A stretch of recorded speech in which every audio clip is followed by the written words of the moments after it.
Bismillahirrahmanirrahim. Assalamualaikum warahmatullahi wabarakatuh. Perkenalkan, nama saya Feby Mulyani, NIM 2119161. Di sini saya akan membacakan materi tentang memahami materi akidah akhlak kelas 5 MI, iman kepada hari akhir.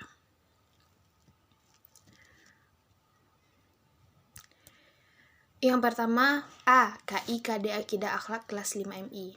1. Kompetensi inti. A. Menerima dan menjalankan ajaran agama yang dianutnya. B. Menunjukkan perilaku jujur, disiplin, tanggung jawab, santun, peduli, dan percaya diri dalam berinteraksi dengan keluarga, teman, guru, dan tetangganya. C. Memahami pengetahuan faktual dengan cara mengamati, mendengar, melihat, membaca, dan menanya berdasarkan rasa ingin tahu tentang dirinya, makhluk ciptaan Tuhan, dan kegiatannya, dan berbeda-beda yang dijumpainya di rumah, di sekolah, di tempat bermain. D. Menyajikan pengetahuan faktual dalam bahasa yang jelas dan logis dalam karya yang estetis, dalam gerakan yang mencerminkan anak sehat, dan dalam tindakan yang mencerminkan perilaku anak beriman dan berakhlak mulia. 2. Kompetensi dasar. 1.3 Menerima kebenaran adanya hari akhir atau kiamat. 1.4 Menunjukkan sikap patuh dan mawas diri sebagai wujud iman kepada hari akhir atau kiamat. 1.5 Menganalisis makna iman kepada hari akhir atau kiamat. 1.6 Mengomunikasikan tanda-tanda dan hikmah iman kepada hari akhir atau kiamat. Masuk ke poin yang B, yaitu wawasan materi akidah akhlak kelas 5 MI. Rukun iman yang kelima adalah percaya akan terjadinya hari akhir atau kiamat. Hari ini adalah hari yang dijanjikan oleh Allah Subhanahu wa Ta'ala. Hari itu pasti akan datang. Tetapi tidak ada orang yang tahu kapan datangnya hari akhir, termasuk malaikat, rasul, kecuali Allah Subhanahu wa Ta'ala. Hal tersebut bagian dari rahasia Allah. Sebagai orang yang beriman, percaya akan adanya hari akhir hukumnya wajib. Sedangkan bagi orang yang tidak percaya akan terjadinya hari kiamat, maka tergolong orang yang kafir. Hari akhir sudah dijelaskan Allah dalam surat Al-Qari'ah ayat 1-11. Hari akhir merupakan hal yang gaib, artinya tidak dapat dirasakan oleh indera dan tidak dapat dinalar oleh akal. Sehingga untuk dapat mengimani hari akhir berdasarkan pada wahyu Al-Quran, dengan wahyu itulah manusia dapat mengetahui keadaan hari akhir, baik mengenai peristiwa kehancurannya, kejadian sesudahnya, dan kehidupan berikutnya, yang akan dinikmati berdasarkan pada keyakinan dan amal ketika hidup di dunia. Yang pertama, mengenai hari akhir. Allah menyebut nama-nama hari akhir di dalam Al-Quran dengan istilah yang berbeda-beda disesuaikan dengan peristiwanya. Nama-nama hari akhir adalah sebagai berikut. A. Yaumul Qiyamah atau hari hancurnya bumi dan seluruh isinya. B. Yaumul Zalzalah, yaitu hari kegoncangan atau keruntuhan. C. Yaumul Ba'as, artinya hari dibangkitkannya manusia dari alam kubur.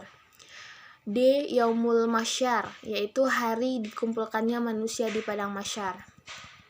E. Yaumul Hisab, yaitu hari perhitungan seluruh amal perbuatan manusia semasa hidup di dunia. F. Yaumul Mizan, hari pertimbangan amal. G. Yaumul Jaza, hari pembalasan amal baik dan amal buruk. H. Yaumul Wa'id, yaitu hari terlaksananya ancaman. I. Yaumul Has, yaitu hari penyesalan. Yang kedua, mengenal tanda-tanda hari akhir. Zaman sudah Assalamualaikum warahmatullahi wabarakatuh. Perkenalkan, nama saya Rahmawita, NIM 2119160, akan melanjutkan hasil presentasi dari makalah kelompok kami, yaitu materi selanjutnya, mengenal tanda-tanda hari akhir. Zaman sudah akhir, usia bumi semakin tua. Tanda-tanda hari akhir atau yang menjadi alamat akan terjadinya hari kiamat sudah mulai tampak. Adapun dua tanda-tandanya itu kiamat kecil ataupun kiamat sugro dan kiamat besar ataupun kiamat kubro. Adapun tanda-tanda kiamat sugro atau kecil yaitu yang pertama, benda mati dapat bersuara seperti robot, televisi, dan handphone. Yang kedua, laki-laki mirip dengan perempuan ataupun perempuan menyerupai laki-laki. Yang ketiga, semakin banyaknya kemaksiatan, orang kaya diagung-agungkan atau ghibah menjadi ucapan sehari-hari. Jumlah wanita lebih banyak daripada pria, waktu berjalan terasa sangat cepat. Sedangkan tanda-tanda besar terjadinya hari kiamat adalah perkara yang luar biasa dan muncul mendekati datangnya kiamat kubro atau kiamat yang sebenarnya. Adapun tanda-tandanya sebagai berikut, yaitu yang pertama, menjelang hari kiamat Allah menurunkan kabut tipis sehingga seluruh muslim mengalami kematian sementara orang-orang kafir masih hidup.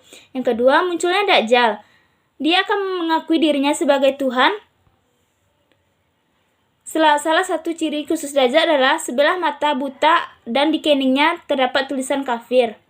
Yang ketiga, turunnya Imam Al-Mahdi di bumi untuk memerangi Dajjal dan mengembalikan kekuasaan umat Islam. Yang keempat yaitu turunnya Nabi Isa ke permukaan bumi, yang mana tujuan ini yaitu menegakkan syariat Nabi Musa dan beliau mematahkan segala salib, menegakkan Islam dan beliau akan mengalahkan Dajjal. Yang kelima itu keluarnya Ya'juj dan Ma'juj yang akan membuat kerusakan di permukaan bumi apabila mereka berhasil menghancurkan dinding yang dibuat dari besi bercampur tembaga yang telah didirikan oleh Zulkarnain bersama dengan pasukannya pada zaman dahulu kala. Yang keenam, munculnya Da'bah, matahari terbit dari arah barat dan terjadi gerhana matahari di timur. Hanya sekian penjelasan dari saya, kurang dan lebih mohon maaf. Assalamualaikum warahmatullahi wabarakatuh. Assalamualaikum warahmatullahi wabarakatuh. Baiklah, saya Niki Sitri Andani, NIM 2119159 akan melanjutkan pembacaan makalahnya, yaitu hikmah beriman kepada hari akhir. Yang pertama, memperkuat keyakinan kepada Allah Subhanahu wa Ta'ala yang Maha Kuasa, yaitu dengan melakukan ibadah yang diperintahkannya seperti melakukan salat fardu yang 5 waktu, menunaikan zakat,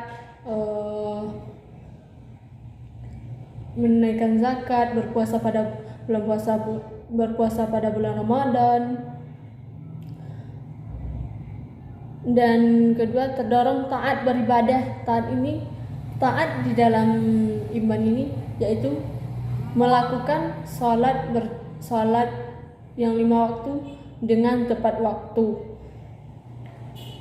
dan selanjutnya selalu meminta ampun kepada Allah Subhanahu wa Ta'ala atas kesalahan yang telah kita lakukan atau dosa yang telah kita perbuat, yaitu, dan selanjutnya memanfaatkan kehidupan di dunia ini yaitu dengan memperbanyak ibadah kepada Tuhan dan menjauhi perbuatan perilaku yang tercela, dan mengingatkan kepada kita tujuan hidup kita di dunia ini yaitu untuk beribadah kepadanya, bukan untuk berbuat dosa atau melakukan maksiat. Internalisasi nilai-nilai kehidupan. Setiap muslim diperintahkan oleh Rasulullah untuk mengimani hari akhir. Mengimani hari akhir ini yaitu percaya bahwa hari akhir itu ada, dan kita melakukan perbuatan yang terpuji seperti bersedekah,